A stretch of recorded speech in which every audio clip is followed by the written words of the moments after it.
অভিযোগ উঠেছে আর্জেন্টাইন ফুটবলারের চরিত্র নিয়ে। ব্রাজিলিয়ান নারী ক্ষতি করলেন অথচ ঘরে আছে বউ। এই আর্জেন্টাইনের এমন কর্মকাণ্ড অবশ্য মোটেও নতুন কিছু নয়, ঘটেছে আগেও। আরো শুনুন প্রতিবেদনে।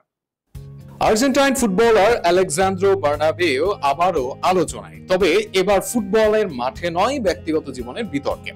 ব্রাজিলিয়ান ক্লাব ইন্টারন্যাশনালের হয়ে দুর্দান্ত পারফরমেন্স করে ভক্তদের হৃদয়ে জায়গা করে নেওয়া এই ডিফেন্ডারের বিরুদ্ধে এবার উঠেছে পরকীয়ার গুরুতর অভিযোগ।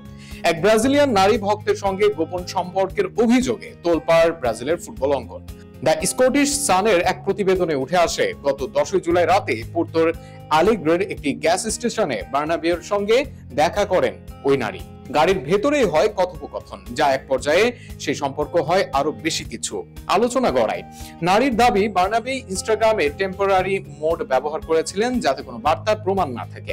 ওই নারীর ভাষ্য, ছেলেটার আচরণে বুঝেছিলাম সে একজন প্রতারক, আরো অনেক নারীর সঙ্গে মেসেজ চালাচ্ছে। আমি গাড়ি থেকে নামতে গেলে আবার টেনে নেয়।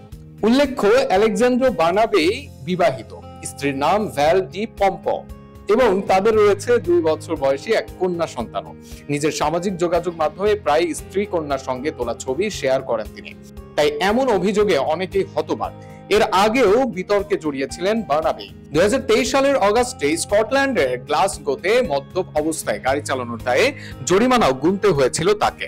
তার নিঃশ্বাসে পাওয়া গিয়েছিল 48 মাইক্রোগ্রামের অ্যালকোহল, যা স্বীকৃত সীমা 22 মাইক্রোগ্রামের দ্বিগুণেরও বেশি। 2015 সালে আর্জেন্টিনার লানুস ক্লাব থেকে সেল্টিকে 3.75 মিলিয়ন পাউন্ডে যোগদান তিনি। পরে সেখান থেকে পাড়ি জমান ব্রাজিলের ইন্টারন্যাশনালে, যেখানে তার পারফরমেন্সে মুগ্ধ হয়ে ক্লাবটি 5 মিলিয়ন পাউন্ডে স্থায়ীভাবে চুক্তি করে। মাঠে তার নৈপুণ্য যতটা আলো ছড়িয়েছিল, মাঠের বাইরে এই বিতর্ক ততটাই হতাশাজনক। এখন দেখার বিষয়, ক্লাব ও ভক্তরা এই ঘটনার পর তার প্রতি অবস্থান কি নেয়।